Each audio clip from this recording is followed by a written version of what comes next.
L'aube grise du 30 janvier 1661.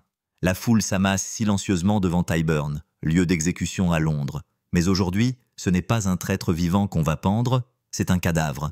Et pas n'importe lequel, celui d'Oliver Cromwell, ancien chef d'État d'Angleterre, mort depuis plus de 2 ans. Ce matin-là, 3 cercueils sont traînés en public. Dans l'un d'eux, un cadavre sans vie. À midi, sa tête roule dans la Sûre. C'est l'acte de vengeance le plus macabre de toute l'histoire anglaise. Comment en est-on arrivé là? Pourquoi un homme, jadis maître absolu du royaume, fut-il exhumé, pendu et décapité après sa mort? Et surtout, qu'a-t-il fait pour mériter une telle profanation? Pour le comprendre, il faut plonger dans l'un des chapitres les plus sombres et sanglants de l'histoire d'Angleterre, une époque où un roi fut jugé et exécuté, où un républicain devint dictateur, et où la couronne fut rendue à coups de sabre et de cercueil. Oliver Cromwell naît en 1599, dans une famille modeste de la petite noblesse. Rien ne le prédestine à bouleverser l'ordre du royaume. Étudiant austère, protestant convaincu, il traverse une jeunesse obscure. Mais dans les années 1640, tout change. L'Angleterre s'embrase. Le roi Charles Ier entre en conflit ouvert avec le Parlement. Une guerre civile éclate. Cromwell, jusque-là inconnu, prend les armes et s'impose. Charismatique, impitoyable, pieux à l'extrême, il devient le chef des têtes rondes, les parlementaires opposés au roi. Pendant près d'une décennie, l'Angleterre est ravagée par le conflit. Batailles sanglantes, familles déchirées, églises profanées. Cromwell ne recule devant rien. À la bataille de Naseby, à Marston Moor, ses troupes pulvérisent les royalistes. Finalement, en 1657, le roi Charles VIII est capturé. L'impensable se prépare. Un roi d'Angleterre sera jugé par ses sujets. En janvier 1649, le verdict tombe. Charles VIII est reconnu coupable de tyrannie, trahison et meurtre. Et le 30 janvier, ironiquement, 12 ans jour pour jour avant la profanation de Cromwell, le roi monte sur l'échafaud à Whitehall. Sa tête tombe sous les regards pétrifiés de Londres. Le monde est stupéfait. Jamais un roi anglais n'avait été exécuté ainsi. La monarchie est abolie. La Chambre des Lords dissoute. L'Angleterre devient une république, la Commonwealth of England. Et dans l'ombre, un homme tire toutes les ficelles, Cromwell. Mais l'idéal républicain s'effondre vite. Entre luttes internes, tensions religieuses et conflits avec l'Écosse et l'Irlande, l'anarchie menace.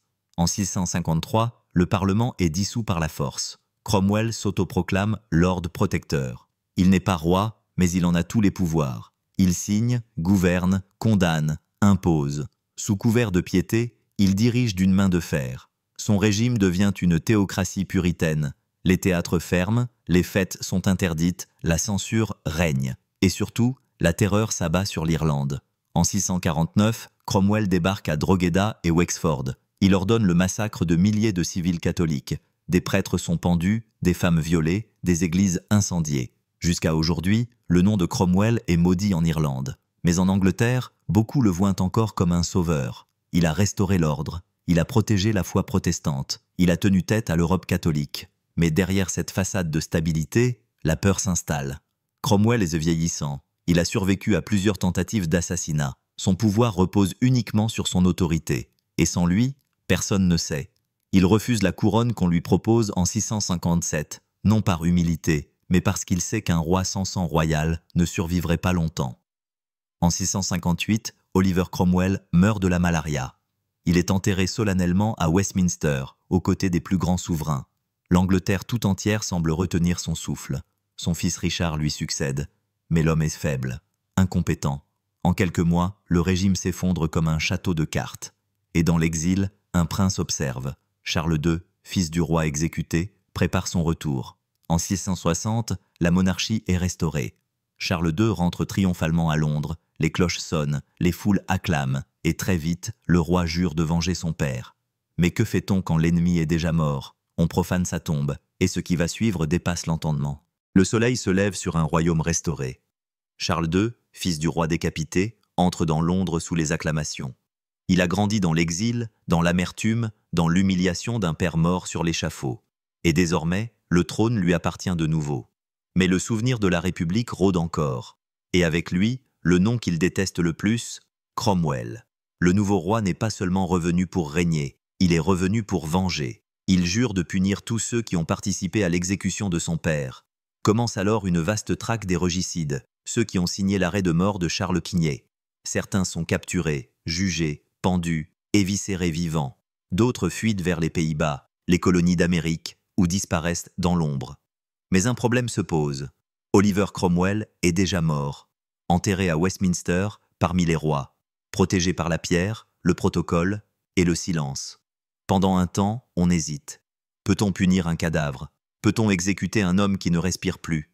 La réponse est oui, car pour Charles II, la justice ne meurt jamais. Et Cromwell, même froid dans sa tombe, reste une menace. Son nom, sa mémoire, son aura politique doivent être détruits. Pas seulement oubliés, anéantis. Alors, on prend une décision inédite. Le Parlement vote l'exhumation de 3 hommes considérés comme les piliers du régicide. Oliver Cromwell, John Bradshaw, le président du tribunal qui condamna le roi, et Henry Ireton, gendre de Cromwell. 3 corps, 3 cercueils, 3 exemples à faire. Dans la nuit du 28 au 29 janvier 1661, les tombes sont ouvertes en secret. On entre dans l'abbaye de Westminster à la torche, on brise les pierres, on creuse la terre, on exhume les corps. La puanteur est insoutenable. Cromwell est mort depuis plus de 2 ans. Son corps, embaumé mais gonflé par la décomposition, est transporté dans un cercueil renforcé. Le matin du 30 janvier, exactement 12 ans après la mort de Charles Sagnier, on organise une mise en scène macabre. Les 3 corps sont transportés en charrette à travers Londres. La foule regarde, mi-horrifiée, mi-fascinée. Des enfants jettent des pierres, certains applaudissent, d'autres détournent les yeux. Arrivés à Tyburn, le lieu des exécutions publiques, les 3 cadavres sont pendus par les chevilles. Pendant toute une journée, les corps pourrissent au vent, suspendus comme des trophées maudits. C'est une humiliation calculée, voulue, théâtralisée. Pas une exécution, une vengeance historique. À la tombée de la nuit, on les décroche. Et vient l'étape finale, la décapitation. Devant un petit comité, un bourreau tire Cromwell hors de son cercueil. Le cou est exposé. La hache s'abat, la tête se détache, les chairs éclatent, le sang noirci s'échappe. La même hache qui, 12 ans plus tôt, avait tranché la vie du roi, revient maintenant pour hanter le cadavre de son bourreau. Mais même cela ne suffit pas. Le corps sans tête est jeté dans une fosse commune, quelque part dans les faubourgs de Londres, peut-être à l'église Sainte-Marie de Barking. On n'en saura jamais l'emplacement exact. Un roi a droit à un tombeau, un traître à l'oubli. Quant à la tête de Cromwell, elle devient un objet de pouvoir. On l'empale sur un pieu et on la plante sur le toit de Westminster Hall, où elle reste exposée pendant plus de 20 ans. La pluie, le vent, les oiseaux la rongent. Le crâne se noircit, la peau se détache. Mais le message est clair. Voici ce qui arrive à ceux qui définent la couronne. Un avertissement, sculpté dans la chair et suspendu dans le ciel de Londres. Et pourtant, l'histoire de cette tête ne s'arrête pas là. Un soir d'orage, le pieu casse. La tête tombe, quelqu'un la ramasse, la cache. Et pendant des siècles, la tête coupée de Cromwell va errer dans les caves, les collections privées, les vitrines poussiéreuses, comme une relique maudite, un témoin muet d'un siècle de sang. Mais cette tête, malgré sa décomposition, porte une vérité troublante. L'histoire ne se laisse jamais enterrer. Et ceux qui croient pouvoir effacer leurs ennemis en profanant leurs restes ne font souvent que raviver leur mémoire. Oliver Cromwell avait défié les rois. Il avait exécuté un monarque. Il avait rêvé d'une Angleterre sans trône. Et en retour, la monarchie lui a tranché la tête, 2 ans après sa mort. La tête d'Oliver Cromwell, une fois séparée de son corps, aurait dû pourrir dans l'oubli. Mais le destin en décida autrement. Car même morte, elle refusait de disparaître.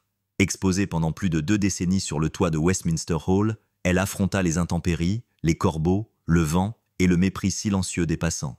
Mais un jour d'orage, dans les années 1580, le pieu pourri cède. La tête tombe.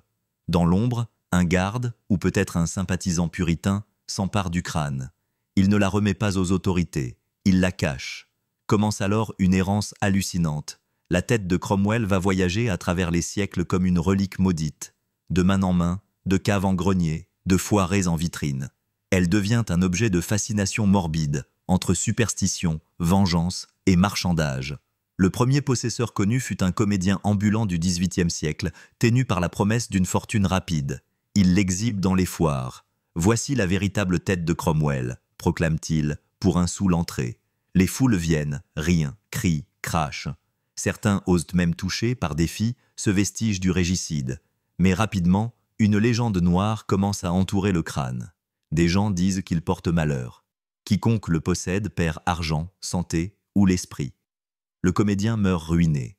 La tête disparaît encore une fois. Puis elle réapparaît, au XIXe siècle, entre les mains de la famille Wilkinson, des antiquaires londoniens. Ce sont eux qui, pour la première fois, cherchent à prouver scientifiquement que cette tête est bien celle de Cromwell. Ils la conservent sous une cloche de verre, dans leur salon privé. Mais même là, elle dérange. Un jour, un visiteur s'évanouit à la vue du crâne noirci. Un autre jure avoir vu ses yeux bouger dans l'ombre. Les enfants de la maison refusent de dormir à l'étage. La rumeur revient. Cette tête est maudite. Et pourtant, elle circule encore.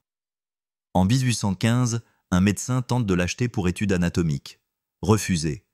En 1840, un lord la réclame pour la réinhumer. Refusé. Chacun veut la posséder, mais personne n'ose vraiment l'enterrer. Pourquoi?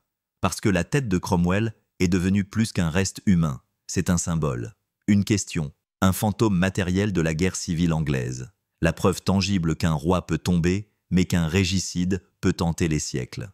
En 1911, un professeur de l'université de Cambridge, Carl Pearson, célèbre statisticien, mène une expertise sur la relique. Il analyse la structure osseuse, la trace du pieu, la technique d'embaumement. Tous les indices convergent. Il s'agirait bien de Cromwell. Mais même avec cette preuve, aucun musée n'ose l'exposer publiquement. Elle est trop dérangeante, trop chargée. Et alors, en 1960, plus de 3 siècles après sa décapitation, la famille Wilkinson, toujours propriétaire de la tête, décide qu'il est temps de la laisser reposer. En secret, à l'aube, dans une cérémonie discrète, le crâne est enfin enterré dans une tombe anonyme au Sydney Sussex College, à Cambridge, lieu d'étude d'Oliver Cromwell dans sa jeunesse. Aucune plaque, aucun monument, juste de la terre, du silence, et la fin d'un voyage funèbre de 3 siècles. Mais même aujourd'hui, certains historiens doutent, était-ce vraiment sa tête? Le pieu était-il bien à la bonne hauteur? Le traitement du cuir chevelu correspond-il aux pratiques de l'époque? Et si ce n'était qu'un double, une erreur, une supercherie savamment construite? Mais là n'est peut-être pas la question. Car que ce soit la tête de Cromwell ou non, ce qu'elle représente est bien réel. Elle est le rappel qu'un cadavre peut faire trembler un roi, qu'un régime peut tomber, mais que la mémoire reste, et qu'en Angleterre, la guerre entre la couronne et le peuple n'a jamais été qu'une trêve. La tête s'est enfin tue, mais l'histoire, elle, parle encore. Le crâne repose désormais dans une tombe anonyme, quelque part sous les pelouses paisibles du Sydney Sussex College à Cambridge. Aucun nom, aucune inscription. Seul le vent glisse entre les pierres, emportant avec lui les fragments d'une mémoire brisée. Oliver Cromwell, l'homme, a disparu. Mais le fantôme politique, lui, continue de hanter l'Angleterre. Car plus qu'un cadavre profané, plus qu'une tête errante, Cromwell est devenu le symbole d'un paradoxe national. Il fut à la fois tyran et libérateur, dictateur et révolutionnaire, défenseur de la foi et destructeur des traditions. Pendant des siècles, les Anglais ont hésité. Fallait-il le maudire ou le respecter? Les rois l'ont effacé des livres, les puritains l'ont sanctifié, les républicains l'ont invoqué. Mais la vérité, elle, se cache entre les lignes. Cromwell fut un miroir cruel de son époque. Il ne voulait pas devenir roi, mais il exerça un pouvoir absolu. Il voulait la liberté religieuse, mais il imposa la censure, la terreur et la guerre. Il rêvait d'une Angleterre juste, et laissa derrière lui un champ de ruines, un pays divisé, traumatisé, saigné.